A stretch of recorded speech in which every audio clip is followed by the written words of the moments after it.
미국 연방예금보험공사는 은행이 중대한 금융난에 빠졌을 때 예금자에 대한 예금 지불을 보증하는 동시에 금융난에 빠진 은행의 빚을 관제하는 기관이다.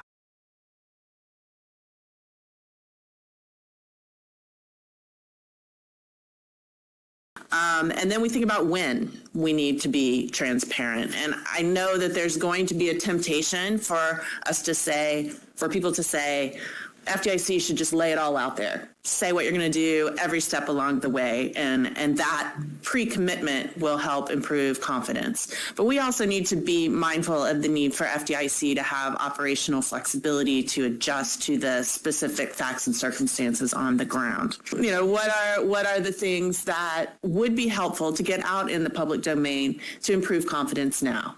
You know, when would you decide the framework? Is it going to be, is Title I bankruptcy going to work, or do we need to turn keys for Title II, which basically hinges on the need for liquidity? We're thinking about creditors. How do you communicate with claimants, including about their claims determination, how, and under bankruptcy, and then how will the claimants be compensated? We're also wondering if we need to be more transparent about some of the accountability mechanisms that we have as well, just for the general public audience.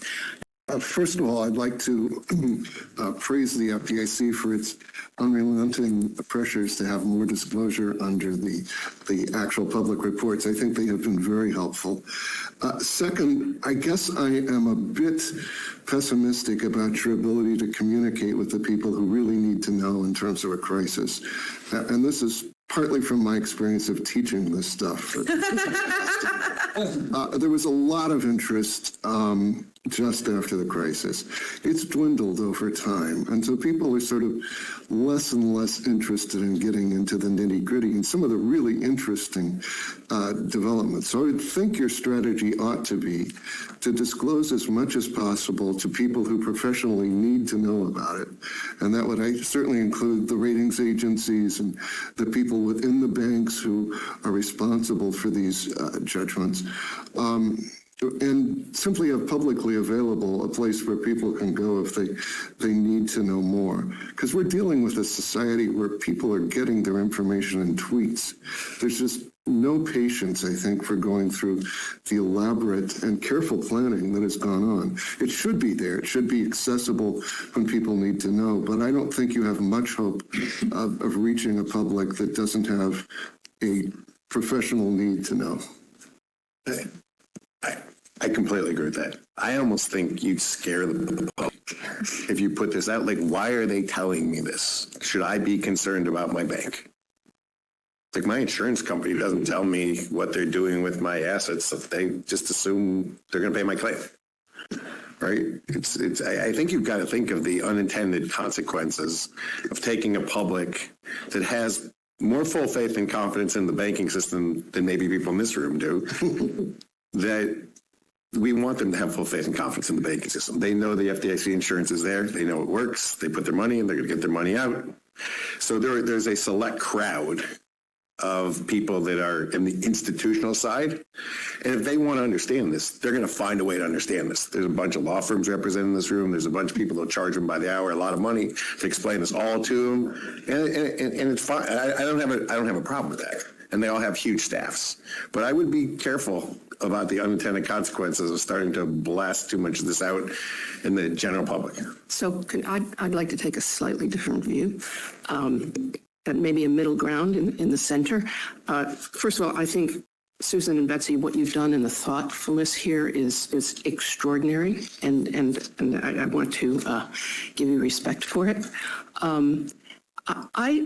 I do think there's more that could be put out in the public, perhaps not just on Title II, but also on Title I, in a way that isn't scary to folks. I mean, Gary, there's a timing question, right? We're at a delicate moment now, so if it goes out tomorrow, it might have a different impact than if if Susan and Betsy do their work and it goes out as we're moving out of the recession.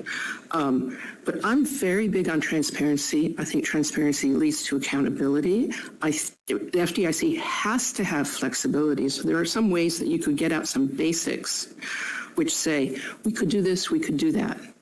we will be holding these folks accountable. We have these powers. We have these authorities.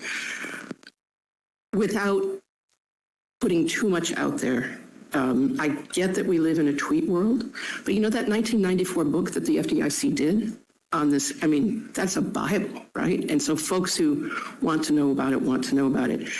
One final thing is I think that there's an additional group of stakeholders that exist today that need to know more about resolution planning that didn't exist when we started on this journey. And that is the kind of fintech, non-bank lenders, money transmitters, digital assets, crypto exchanges, whatever we want to call them. I know you've listed domestic authorities, and I think there are states that are starting to think, should we have a resolution plan? 과연 금융위기는 얼마나 가까운 것일까요? 여러분들의 의견이 궁금합니다. 시청해 주셔서 감사합니다.